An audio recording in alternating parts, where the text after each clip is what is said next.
Hello, English 10 honors. I'm talking to you from my 120-year-old farmhouse. This is a great place to be snuggled up with a copy of our favorite West Virginia ghost story collection, The Telltale Lilac Bush.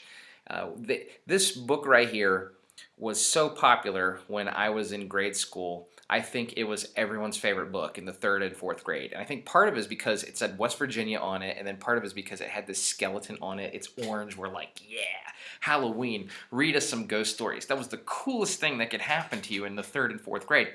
Well, the librarians did, and the volunteer parents did, and they would read us these stories like around Halloween time, and they would tell us when and where these things supposedly really took place, in our home state. And, we got a little scared at times.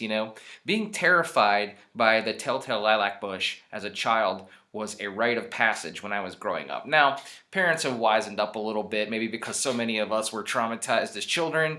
We have not inflicted this upon our own kids, and so sometimes we wait until we're a little bit older to let people know that this book exists. But it's very important because folklore is very important to how we form who we believe we are and how we perceive our culture around us. And we are part of this culture, whether we understand it or not. So let's just jump back into folklore. So here I am. This is not a very creepy room, but it's an appropriate room because if you look at, I had you read this text the other day, the Telltale Lilac Bush, and you can see the very dark imagery here of the skeleton hand with the lilac bush growing out of it. And as you recall, when the people were sitting on the porch in the story, that bush just started moving on its own. Now, a bush moving outside, that doesn't seem very scary, but if you look here, outside of our homeschool room, here in the front room, I've got this rhododendron bush right here. Now, if there were no wind today and this thing started smacking against the window pane like it did in the story, we would probably freak out. It would be even worse if you dug it up to see what was going on and you found that skeleton hand in there. So this story has everything that it needs to sort of have the creepiness to it. It's short, it's simple. I can see why she named the book after it. It just is a really good summary of what the rest of this book is going to be about. Now, I understand that the title looks like she borrowed from Poe a little bit with the Telltale Heart. There's no getting around that. It was probably a conscious decision that she made.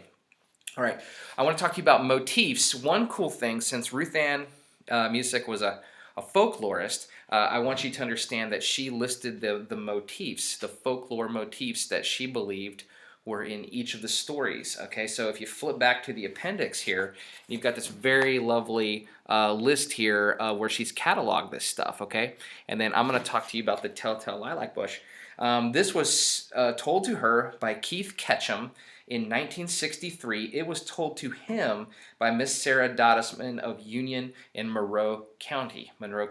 And so, like I said last week, it becomes a folk tale when it's handed down from generation to generation to generation.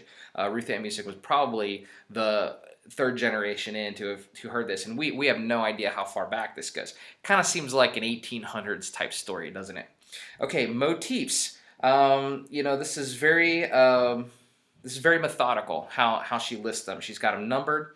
Here's one. There were actually 3 motifs. I had you guess what were the motifs of the Telltale Lilac Bush story the other day.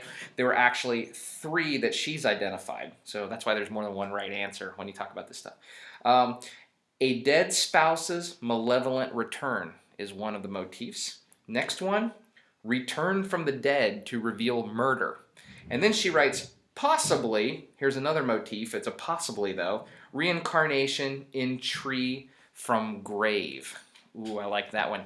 I don't know. I think she put possibly because it's up to us maybe to decide, is that lilac bush, actually possessing the spirit of the dead wife, or is it just that the skeleton was moving the roots? I don't know. I've said too much about it already. I just want you to understand what motifs are. Now, I want you to go ahead and listen to the recording that I've got for you because I want us to focus now on how folk tales mutate as they're told and retold and how they're adapted to other media. Okay?